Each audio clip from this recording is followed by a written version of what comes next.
আজকে রান্না করব উত্তরবঙ্গের একটা জনপ্রিয় খাবার বেগুনের নাড়ি, যেটাকে আমরা বলে থাকি। এটা আমাদের দিনাজপুর অঞ্চলে খুব বেশি খাওয়া হয়, শীতের সময় অনেক বেশি। তবে এই বেগুনের নাড়ি বা বেগুনের ঘাটি তৈরি করা হয় এই বেগুন দিয়ে। মানে আমি যে বেগুনটা কাটতেছি, আমি এখানে সবুজ কালারের বেগুন নিচ্ছি গোল গোল। তো এই বেগুন দিয়ে সবচেয়ে মজা হয় খেতে। আর অন্যান্য যে বেগুন আছে সেগুলা দিয়ে সচরাচর খাওয়া হয় না। আর আমাদের দিনাজপুর অঞ্চলের এই বেগুনটার চাষ অনেক বেশি হয়ে থাকে। আসসালামু আলাইকুম, কেমন আছেন সবাই? আমি আলহামদুলিল্লাহ ভালো আছি। তো বেগুনের নাড়ি বা বেগুনের ঘন্ট আপনারা কে কে খেয়েছেন অবশ্যই কমেন্ট করে জানাবেন। আর উত্তরবঙ্গের কে কে আছেন অবশ্যই কমেন্ট করে জানাবেন। তো আমি বেগুনটা ভালোভাবে কেটে নিলাম। এখানে যেহেতু বেগুনটা অনেক বড় ছিল, তাই আমি একটা বেগুন দিছি।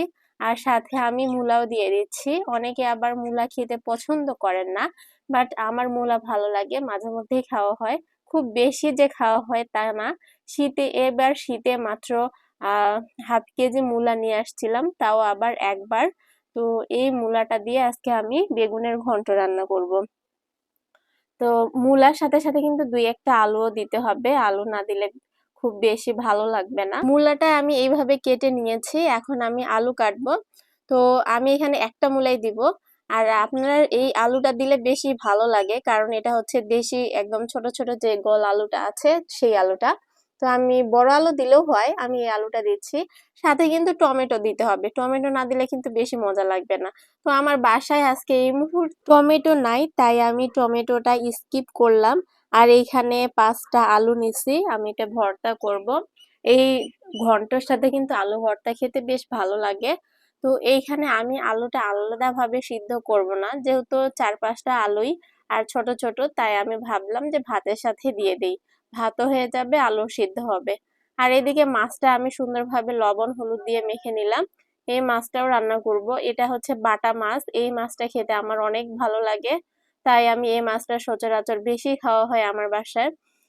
তো আমি মাছটাও ভেজে নিলাম, আর এইদিকে আমি আলু ভর্তাটা করছি।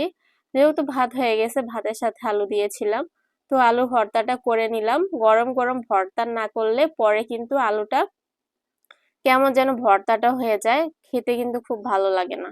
তাই আমি আলুটা ভর্তা করে নিলাম। এরপর আমার রান্নার পালা।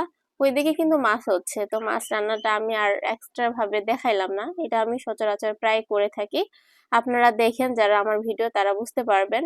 আর এইদিকে আমি যে স্পেশাল রান্নাটা আজকে করতেছি সেটা আমি চুলায় দিয়ে দিছি।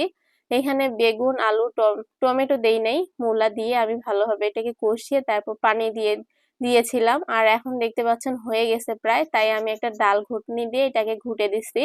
এটাই হচ্ছে আমাদের উত্তরবঙ্গের বিখ্যাত, কি বলেন তো? হ্যাঁ হ্যাঁ, যারা আমার ভিডিও দেখতেছেন তারা তো বুঝেই গেছেন, এটা আমাদের বিখ্যাত, যেটাকে আমরা সচরাচর আমরা শীতের সময় অনেক বেশি খেয়ে থাকি। এই আমরা বেগুনের ঘন্টটাই বেশি খাই, এটা অনেক জনপ্রিয় আমাদের এলাকায়। তো আমি ভাত নিয়ে নিছি, আর এইখানে বেগুনের ঘন্ট নিয়ে নিলাম, সাথে তো আলু ভর্তা। বেগুনের ঘন্টের সাথে আলু ভর্তা খুব বেশি যায়, সাথে ডাল যদি থাকে তাহলে তো কথাই নেই। ডালের সাথেও কিন্তু আলু ভর্তা অনেক বেশি ভালো লাগে। আর আমি মাছও নিয়েছি, তো এখন খাওয়া দাওয়া শুরু করতেছি। আর বেগুনের ঘন্টটা কি বলবো, আমি তো নিজে রান্না করছি, আমার কাছে বেশ ভালো লাগতেছে। আপনারা কে কে এইভাবে বেগুনের ঘন্ট খেয়েছেন অবশ্যই কমেন্ট করে জানাবেন। আর আজকের ভিডিওটি এই পর্যন্তই। সবাই ভালো থাকবেন, সুস্থ থাকবেন, আমার জন্য অনেক অনেক দোয়া করবেন। আমি আপনাদের সবার জন্য দোয়া করি। সবাই ভালো থাকবেন। আল্লাহ হাফেজ।